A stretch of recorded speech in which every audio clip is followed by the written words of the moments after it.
오늘 주신 하나님 말씀은 신약성경 요한복음 1장 19절로 28절 말씀 되겠습니다.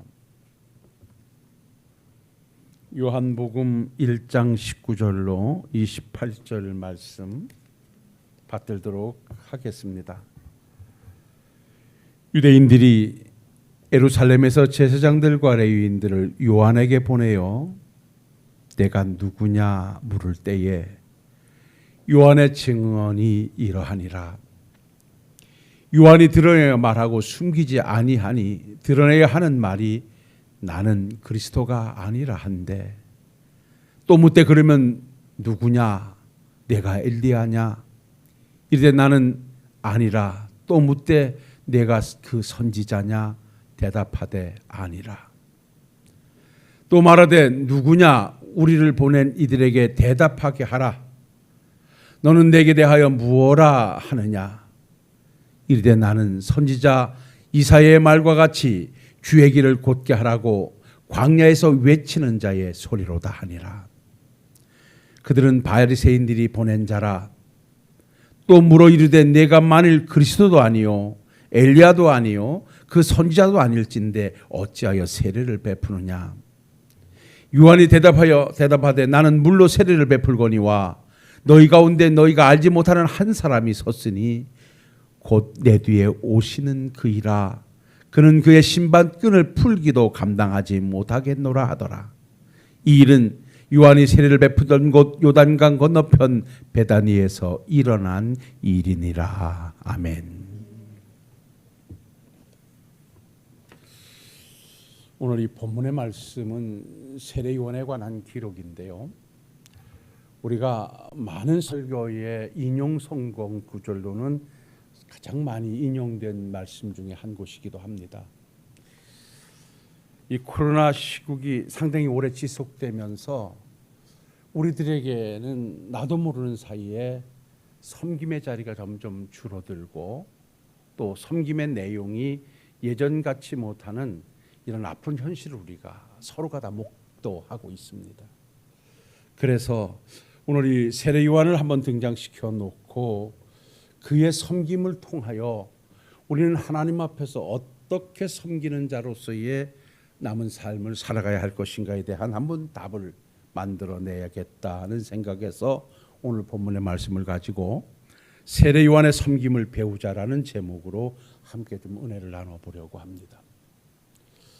자, 예수 그리스도를 구주로 영접하고 천국을 소망하는 우리들이 가는 이 길인 신앙생활이라 이렇게 표현하는데, 우리들의 신앙생활이 뭐냐라고 또한 다른 것으로 규정해내라고 한다면 하나님을 섬기는 것이다.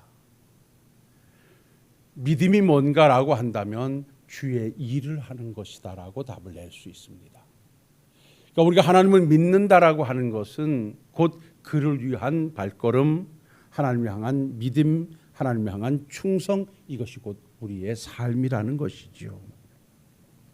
이렇게 놓고 볼 때 실제 우리의 섬김이 하나님 앞에서 어떻게 평가되어지고 다른 사람이 나를 봤을 때 어떤 사람으로 평가할 것인가 한번 우리가 의미 있게 한번 생각해 볼 필요가 있지 않나 싶어요. 저나 여러분들은 누가 뭐라 그래도 거부할 수 없는 믿음의 길을 가며 다 섬김의 자리를 만들어 가시는데, 과연 내가 주를 섬김이 어떤 모습으로 지금 드러나 있을까? 나의 섬김을 보고 주님이 뭐라 하실까? 다른 사람이 나의 섬김을 어떻게 평가할까? 물론 그것을 의식해서 외식하고자 함이 아니라 진정 내 아름다운 모습이 적나라하게 보여질 수 있는 것이 하나님 앞에서의 오늘의 모습이라 할 때 우리의 섬김은 정말 귀하고도 새롭게 만들어가야 한다라고 하는 또 다른 숙제를 안게 되지요. 우리도 이렇게 살아가면서 늘 함께했던 사람들 중에 참 고마운 사람이 있어서 오랫동안 기억되는 사람이 있는가 하면 별로 좋지 않은 것 때문에 기억하기 싫은 그러한 사람도 있습니다. 뭐 인간관계가 그렇잖아요. 제가 공교롭게도 지난주에 저희 어머님하고 한 몇 시간을 같이 있을 시간이 있었어요. 근데 이제 연세가 드시다 보니까 같은 질문을 한 30번도 해야 돼. 저거 한 2시간 정도를 차로 이렇게 이동하면서 그저 늘 똑같은 질문을 계속 하셔요. 그래서 저는 그냥 똑같은 질문에 똑같은 답을 하면서 쭉 가면서 이러저런 대화를 하시는 중에 저희 어머니가 그냥 그 시골에서 이렇게 신앙생활 하시면서 했던 여러 가지 말씀을 나누면서 누구 안부를 물어요. 이렇게 제게. 그러면서 한 15년 전에 돌아가신 외삼촌은 어떻게 잘 있냐라고 물어요. 그러니 얼마나 정신이 없으셔요. 아, 그랬구나. 그러던 중에 또 여러 이렇게 생각나는 분들의 이렇게 안부를 물어서 아유, 그 어르신도 돌아가셨습니다라고 했더니 아이고 참 고마운 사람이었는데 정말 고마운 분이었는데 내가 한번 보지도 못하고 돌아가셨네. 그래. 이 집안에 좀 창피한 얘기입니다만은 우리 막내 고모를 물어요. 그래서 막내 고모는 살아 계셔요. 그랬더니 더 이상 말을 안 해. 시집살이를 많이 했거든. 그러니까 우리 어머니한테 내가 딱 보고 아, 우리 고모는 생각하기 싫은 사람이로구나. 근데 우리 그 단동네에 있던 우리 집사님 한 분은 아, 꼭 기억하실 분이로구나. 여러분, 우리도 그렇지 않습니까? 내가 살아오면서 내 주변이 어떤 모습으로 기억되고 있는가 분명히 있을 거예요. 저는 오늘 이런 말씀을 가지고 이왕이면 하나님 앞에서나 우리 교회에서 아름다운 모습으로 정말 귀한 모습으로 한번 기억되는 섬김의 종들이 됐으면 하는 바람을 한번 가슴에 하나 봅니다. 잘 아시는 대로 다윗이라는 사람은 정말 대단한 사람 아니겠습니까? 한 성경의 한 획 긁은 사람인데 그가 한평생을 살아가면서 모진 고난을 겪어내고 그가 취한 행동을 보면 정말 그에게 있어서 큰 은혜를 주며 그를 섬겨서 그의 위기를 극복하게 했던 사울의 아들 요나단, 그 요나단의 아들 무비보셋을 그가 끝까지 돌본 것을 보게 돼요. 여러분이 아신 대로 사울은 집요하리만큼 다윗을 죽이려 하지 않았습니까? 그때 아버지 옆에서 같이 밥을 먹으면서 무슨 다윗이 잘못을 했다고 아버지 그렇게 다윗을 미워합니까? 그래도 사위를 삼아놓고 왜 죽이려고 하십니까? 라고 늘 아버지에게 직언을 하고 이랬다가 아버지한테 죽을 뻔했던 그 아들이 요나단입니다. 근데 이 요나단은 정말 다윗에게서는 형제처럼 관계를 가지고 자기 아버지인 사울이 오늘은 이렇게 다윗을 추격해서 죽이자라고 계획을 세우면 얼른 그걸 들었다가 다윗에게 전달해가지고 다윗을 피신시키기도 하고 이러면서 다윗을 안전하게 보호해줬던 사람이 사울의 아들 요나단이었습니다. 근데 결국은 시간의 흐름 속에 길보아 전투에서 사울도 죽고 요나단도 전사를 하게 됩니다. 그리고 결국 다윗이 왕으로 등극하게 되죠. 그리고 왕으로 등극해서 다윗이 먼저 신하들을 통해서 찾아낸 사람이 누구냐면 야, 혹시나 내 형제 요나단의 자식들 중에 살아있는 자가 있느냐 한번 찾아보라 그럽니다. 그랬더니 거기에 절뚝발이 아들 하나 무비보셋이 있습니다. 빨리 데려와라. 그래가지고 무비보셋을 자기 상에서 밥을 먹게 하면서 끝까지 그를 챙겼던 다윗을 봅니다. 사실 무비보셋과 다윗과는 아무런 관계가 없지만 그의 아버지 요나단의 아름다운 섬김이 가슴속에 남아서 그 모든 가정이 다 망가졌지만 그 자식 하나 찾아내서 끝까지 섬겨줬던 다윗의 일례를 보게 돼요. 그러는가 하면요, 다윗에게는 충성스러운 장수들이 많이 있었지요. 그 중에도 요압이라는 장수는 조카로서 아주 지대한 영향력을 행사했던 자입니다. 그야말로 용장이기도 했고요. 다윗이 왕위에 올라가는데 지대한 공을 세운 자가 바로 요압입니다. 그런데 이 요압이요, 다윗이 왕에 올라서 이제 좀 힘이 빠질 때가 되니까 다윗의 말을 듣지를 않아요. 다윗의 충성스러운 종들을 시기하여 죽이지를 않는가. 하여간 다윗의 마음을 있는 대로 휘벼파요. 마지막 반란을 일으켰던 압살롬과의 전투가 임했을 때 다윗이 그 장수들을 불러놓고 나가서 전쟁을 벌이되 소년 압살롬만큼은 죽이지 말고 좀 살려달라고 당부하는데 결국 그 아들을 죽인 자가 요압이에요. 그러니까 요압은 다윗에 대해서 충성한다고 했는데 늘 다윗에게 아픔을 주었던 자예요. 그런데 다윗이 늙어서 힘이 없다 보니 그를 어찌할 수가 없었어요. 그러다가 다윗이 이제 솔로몬에게 왕권을 넘기면서 죽기 전에 솔로몬을 불러서 뭐라고 말하냐면, 아들아, 요압이 나 살아있을 때 어떻게 한 거 네가 보지 않았느냐. 그러니 그놈이 백발로 스올에 내려가지 못하게 해라. 그러니까 스올은 죽음입니다. 지옥입니다. 말하자면. 그러니까 백발로, 그러니까 다 살고 제 명에 죽지 못하게 해라. 그래서 결국은 솔로몬에 의해서 요압이 죽임을 당하게 됩니다. 이렇게 다윗 한 사람을 놓고 볼 때도 정말 그 섬김이 아름다워서 끝까지 그 손주까지, 그 아들까지 찾아가서 섬겨주는 모습이 있는가 하면, 측근에서 그렇게 힘이 됐던 자를 아들에게 부탁해서 제명에 죽지 못하도록 그를 처형하는 그러한 모습도 봐요. 우리가 그것을 가지고 오늘 말씀을 가져갈 것은 아니겠습니다만은, 왜 이런 현상이 나타날까라고 한다면 그의 삶과 섬김의 모습 속에 나타나는 현상이라는 것입니다. 자, 그렇다고 하면 오늘 과연 나는 하나님의 교회에서 어떻게 섬기는 섬김의 모습이 내 모습일까? 과연 하나님께서 나를 보셨을 때 지금까지 그 섬김의 모습을 뭐라 평가하실까라고 하는 것에서 한번 오늘 우리 스스로를 내놓고 오늘 세례 요한을 통해서 그 섬김을 한번 배워가는 귀한 시간이 되시기를 주의 이름으로 부탁을 드립니다. 아무래도 오늘 이 말씀을 가지고 한 시간의 설교로 다 마치지는 못할 것 같습니다. 시간이 허락하는 데까지만 하겠습니다. 세례 요한의 등장은 이렇습니다. 말라기 선지자 이후에 400년 동안 암흑기가 지속됩니다.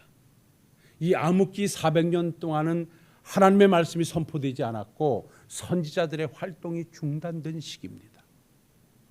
그런데 이때 유다 나라는 로마에 의해서 철저하게 지배를 받으면서 그야말로 옛날에 다윗 왕국이 이뤘던 그 태평성대를 꿈꾸고 있었습니다. 그래서 백성들은 다 성경이 말씀한 대로 이 나라를 구원할 메시아가 올 것에 대한 소망을 가지고 막연하게나마 메시아를 다 기다리고 있었습니다. 이러는 과정 속에 유대 광야에서 약대 털옷을 입고 메뚜기와 석청을 가지고 생계를 유지하면서 느닷없이 나타나서 회개를 촉구하는 한 청년이 있었습니다. 그 외침은 단호했습니다. 회개하라, 천국이 가까웠느니라는 것이었습니다. 그러자 400년 동안 선지자들의 활동이 없던 상황에서 천국을 선포하면서 회개를 선포하게 되자 많은 사람들이 모여들기 시작을 했고, 모여드는 사람들이 그에게 죄를 사함을 받기를 원하면서 세례에 동참하게 되자 구름대같이 사람들이 모여들게 됐어요. 이런 상황이 되다 보니까 그때 당시에 종교 지도자들로서 지득세를 가지고 있었던 바리새인들이라든지 이러한 자들도 그들을 향하여 찾아오기도 했습니다. 그러자 그들을 향하여 그냥 지체 없이 독사의 자식들이라고 그들을 향하여 질책하면서 회개에 합당한 열매를 맺어라. 너희들은 스스로 구원받은 하나님의 백성이라고 하지 말하지만 하나님께서는 너희들이 아닌 돌들을 취하여 하나님의 백성을 만들 수도 있을 것이다. 이미 도끼가 나무 뿌리 위에 놓였으니 회개하지 않으면 찍어버릴 것이다라고 강하게 회개를 촉구합니다. 이렇게 강한 메시지 속에서 수많은 백성들이 모여들자 이 유대에 있던, 예루살렘에 있던 종교 지도자들이 그때야 어떤 그에 대해 조사단을 파송하기에 이릅니다. 저자가 누구이기에 저렇게 강하게 메시지를 증거하며 회개를 촉구하는가? 저자가 혹시나 우리 민족이 기다리는 메시아가 아닌가? 그래서 조사단을 파송하게 되는데 제사장과 레위인들이 파송돼요.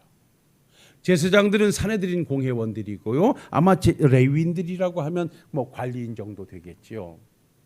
이들이 와가지고 세례요한과 대면해서 지금 세례요한에게 묻고 있는 내용이 오늘 본문의 내용입니다.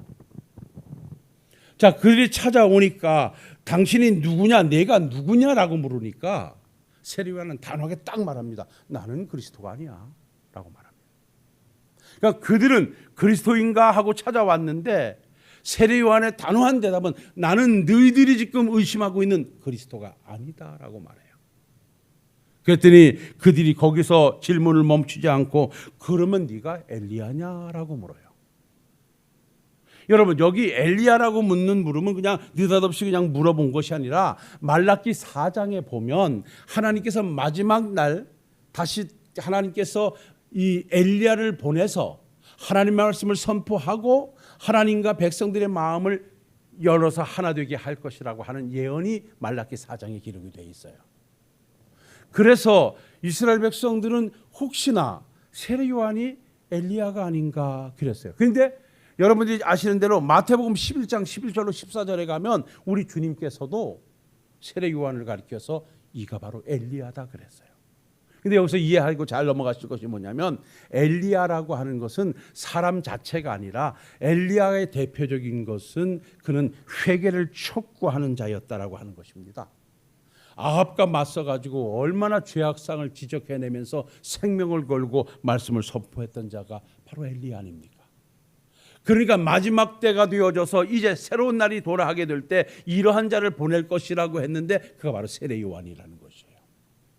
그래서 이 파송된 이 조사단들이 당신이 그러면 성경이 기록한 엘리야냐라고 물었더니 아니다. 거기서 아니다라고 대답한 것은 이들은 막연하게 구약의 엘리야가 죽었던 엘리야가 환생해서 돌아왔는가라고 물었던 거예요. 근데 그건 아니잖아요. 그랬더니 엘리야가 세례 요한이 아니다. 나는 회개의 사역을 촉구할 자지 내가 죽었다 살아난 엘리야는 아니다라고 말하는 것이죠. 그랬더니 다시 묻습니다. 그러면 내가 선지자냐라고 물어요. 근데 여러분 여기 선지자냐라고 묻는 것은 신명기 18장에 보면 모세가 이런 말씀을 했습니다. 여러분 제가 한번 읽어드려 볼게요. 신명기 18장 15절에 내 하나님 여호와께서 너희 가운데 내 형제 중에 너를 위하여 나와 같은 선지자 하나를 일으키리니 너희는 그의 말을 들을지니라 그랬습니다. 근데 여기서 선지자는 누구냐라고 하면 오늘날 예수님이십니다. 그래서 이 말씀을 이용해서 당신이 혹시 선지자가 아니요? 그러니까 선지자가 아니다 라고 말해요. 자, 이쯤 되니까 이 조사관들이 궁금합니다. 자, 그렇다면 네가 그리스도도 아니요, 네가 엘리야도 아니요, 선지자도 아니요. 그런데 너는 왜 세례를 베풀면서 너 여기서 지금 이렇게 하고 있는 이 짓이 뭐냐? 네 정체를 밝히라는 것입니다. 그랬더니 거기에 대해서 답을 주고 있는 것이 오늘 우리가 세례 요한을 통하여 배워야 할 섬김의 자세예요. 이렇게 묻는 그들의 질문에 세례 요한의 답은 딱 나는 예수 위에 이 땅에 온 자라는 거예요. 예수 위에 이 땅에 온 자라는 거예요. 이것을 성경에 기록하지 않지만 그 뒤에 쭉 펼쳐가는 그의 고백 속에서 이렇게 고백하는 것이 오직 예수만을 드러내기 위한 그의 사명이로구나 라고 하는 답을 내게 되는데 그 첫 번째가 뭐냐 하면 그가 이렇게 말합니다. 네가 그리스도도 아니요, 네가 엘리야도 아니요, 네가 선지자도 아니라면 과연 너는 누구냐라고 물었더니 나는 이사야 선지자 이사야의 말과 같이 광야에서 외치는 자의 소리로다라고 말을 해요. 광야에서 외치는 자의 소리다라는 거예요. 지금 그러니까 세례 요한은 그들이 얘기하는 그리스도도 선지자도 엘리야도 아니고 그가 지금 하고 있는 그의 정체와 그의 사명의 자세는 광야에서 외치는 자로서의 그 소리의 사명을 다하고 있다는 거예요. 사랑하는 성도 여러분, 이 말씀은 이사야 40장 3절로 5절의 말씀을 인용한 것입니다. 거기에 예언하기를 이렇게 말씀합니다. 잘 들어보세요. 외치는 자의 소리여, 이르되 너희는 광야에서 여호와의 길을 예비하라. 사막에서 우리 하나님의 대로를 평탄하게 하라.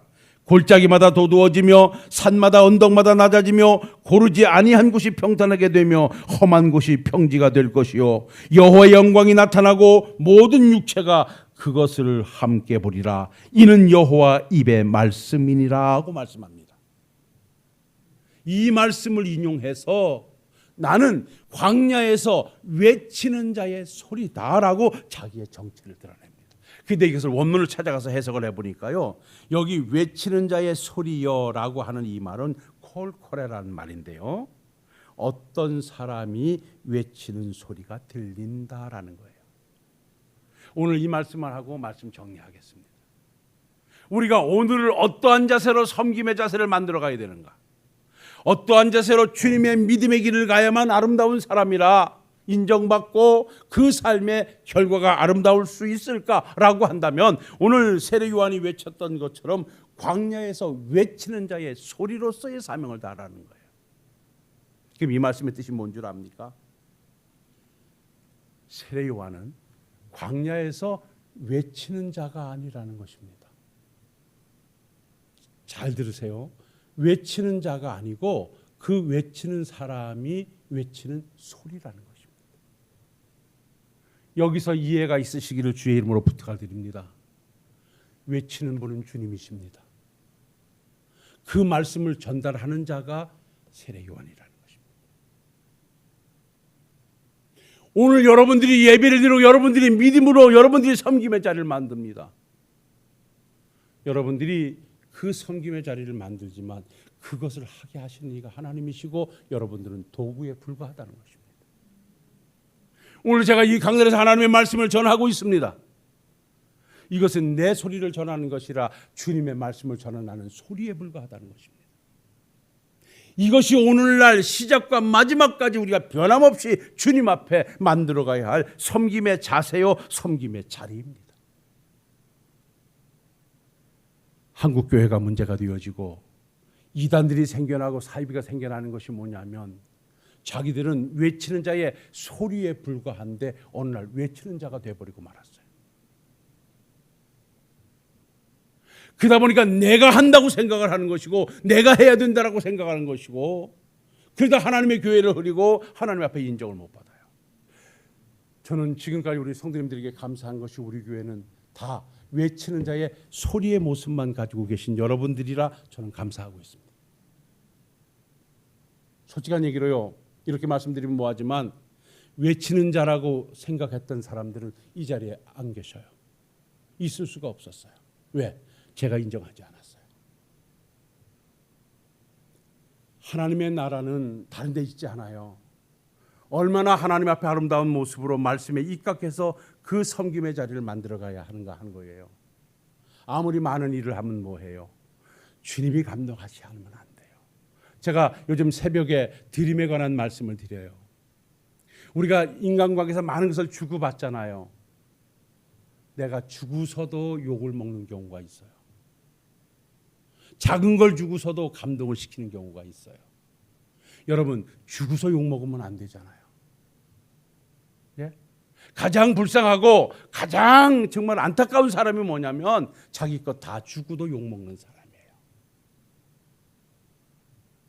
우리가 한평생 주님을 섬겨 믿음의 길을 가지고 그 충성스러운 사명을 오면서 마지막 해놓고 주님 앞에 인정받지 못한다면 안 되잖아요. 나의 섬김이 주님을 기쁘시게 하지 못하고 나의 섬김이 주님을 아프게 하고 교회를 아프게 하고 사람의 마음을 아프게 한다면 그 섬김은 하지 말아야 되잖아요.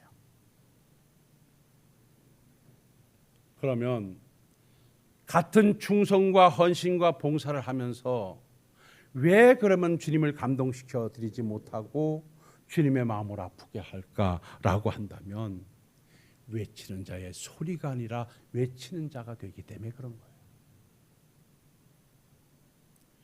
저는 세례 요한의 섬김 속에 이 한 말씀이 우리에게 큰 은혜와 큰 신앙의 귀감이 될 수 있기를 주의 이름으로 부탁을 드립니다. 내가 누군가, 내가 지금 외치고 있지만 나는 외치는 자가 아니라 외치는 자의 소리에 불과하다. 내가 남들보다 더 많이 수고하고 더 많이 열심히 하지만 이렇게 하는 것은 내가 하는 것이 아니라 주님이 나를 통해서 사용하고 계신 것이다. 믿습니까? 이 신앙과 이 섬김의 자세가 있을 때 여러분들은 세상이 감당할 수 없는, 사탄이 더 범접할 수 없는, 주님이 날마다 감동할 수밖에 없는 여러분들의 삶일 수밖에 없는 것입니다. 저는 이 말씀을 준비하면서 가만히 볼 때 여러분들이 고마운 것이 우리 성도님들이 이르셨구나. 그 어려운 상황 속에서도, 그 모진 풍파 속에서도 외치는 자가 아니라 외치는 자의 소리로 오늘까지 사명을 감당해 오셨구나. 그래서 저는 여러분들에게 이 자리를 빌어서 다시 한번 감사함을 드려요. 여기까지 그렇게 오셨으니 남은 삶도 어떤 경우에도 변함없이 변하지 말고 외치는 자가 아닌 외치는 자의 소리로서의 그 사명 앞에 최선을 다해 주시기를 주의 이름으로 부탁을 드립니다.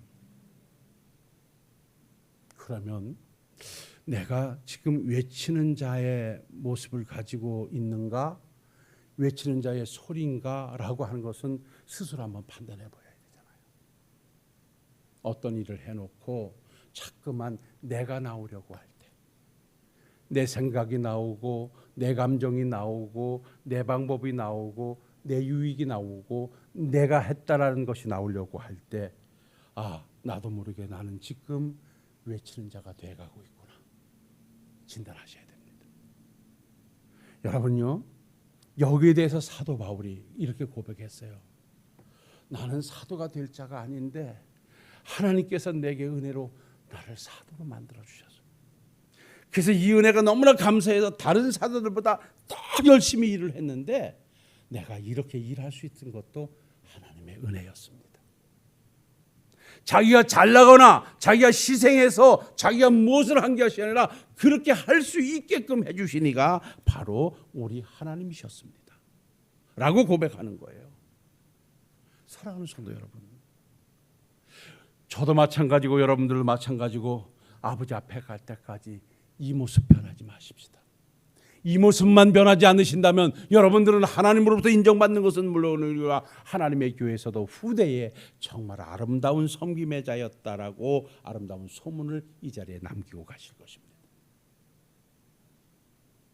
한때 우리 한국의 공중 화장실을 정화해 갈 때 아주 지저분했던 것을 깨끗한 것을 지금은 세계에서 우리나라 화장실만큼 깨끗한 화장실이 없대요. 그래서 외국 사람들이 어떤 때는 신발 벗고 들어가려는데, 근데 사실 저 구라파 쪽이라든지 남미 쪽에는 그런 화장실은 진짜 아주 취약하거든요.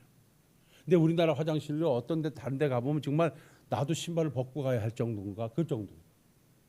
근데 그렇게 하는 시작점이 뭔지 아셨습니까? 아름다운 사람은 머문 자리도 아름답다. 여러분, 우리는 한평생 60, 70, 80, 90을 머물다 가시잖아요. 가신 뒤안길이 참 아름다웠습니다 라는 소리 들으면 얼마나 좋겠어요.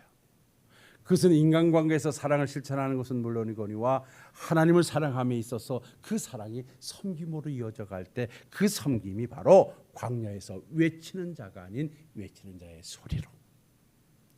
결론은 이렇습니다. 외치는 자의 소리는 뭔가? 외치는 자는 드러내지만 소리는 없어지는 것입니다. 나는 감추고 주님만 드러내는 것입니다. 내가 이렇게 할 수 있었던 것은 내가 잘나거나 내가 힘이 있거나 내가 많이 가져서가 아니라 이렇게 하신 이가 주님이십니다. 광야에서 외치는 자의 소리는 다른 것 아닙니다. 나는 감추고 주님을 드러내는 것입니다. 주님이 오늘까지 나를 이렇게 있게 하셨습니다. 다른 사람보다 더 많이 드릴 수 있고 더 많이 수고할 수 있었던 것도 하나님께서 내게 은혜를 주셨기 때문에 그런 것입니다. 내가 착하거나 내가 선하거나 그래서가 아니라 그 마음까지도 우리 주님이 주셨기 때문에 그렇습니다. 라는 것입니다. 제가 참 죄송하게도 등단할 때 휴대폰을 가지고 올라옵니다. 여러분, 제가 이 설교집을 작성을 보통 한 주간이나 4월 전에 해놓는데요, 끝없는 말씀을 하나님께서 주십니다. 이 말씀을 기도할 때. 그래서 보면 설교집이 이렇게 깨끗하지 못합니다. 근데 여기 최종적으로 올라와서 잠시 묵상하는데도 하나님께서 말씀을 주셔요. 근데 그 말씀을 주는데 내용이 정확할까 해서 얼른 휴대폰을 가지고 찾아서 또 정리해내요. 한 2, 3분 사이에. 그러니까 하나님께서 쉼없이 주시기 때문에 제가 오늘 이 말씀을 여러분과 함께 하는 것이지, 제가 준비한 것으로 한다고 하면 여러분 10분 채우기가 힘들어요. 그래서 이것도 하나님의 은혜라. 그래서 오늘은 세례 요한의 섬김에서 그 첫 번째를 배울 것이 뭐냐? 나는 감추고 주님을 드러내자. 광야에서 외치는 자가 아니라 외치는 자의 소리로서의 그 섬김의 자세가 저나 우리 식구들의 삶과 섬김의 아름다운 모습이 되실 수 있기를 주님의 이름으로 축원합니다. 부탁합니다. 사랑과 은혜가 충만하신 아버지 하나님, 오늘부터 세례 요한의 섬김을 찾아가 봅니다. 그는 모두가 기다렸던 메시아가 아닌가 하는 기대 속에 등장하여 강하게 말씀을 증거하고 있었습니다. 그는 많은 질문 속에 나는 선지자도 아니고, 나는 엘리야도 아니고, 나는 그리스도도 아니고, 나는 광야에서 외치는 자의 소리라고 자신을 소개하고 있습니다. 이것이 바로 우리가 배워야 할 섬김의 자세인 것을 가슴속 깊이 새겨 넣게 하옵소서. 왜 망가집니까? 왜 변질됩니까? 어느 날 내가 광야에서 외치는 자가 되기 때문에 그렇습니다. 나는 광야에서 외치는 자가 아니라 외치는 자의 소리라는 사실을 끝까지 잊어버리지 말게 하시고 겸손히 하나님 앞에 섬김의 자리를 만들어가는 우리 종이나 우리 식구들이 꼭 되게 하옵소서. 예수님 거룩하신 이름으로 간절히 기도하옵나이다. 아멘.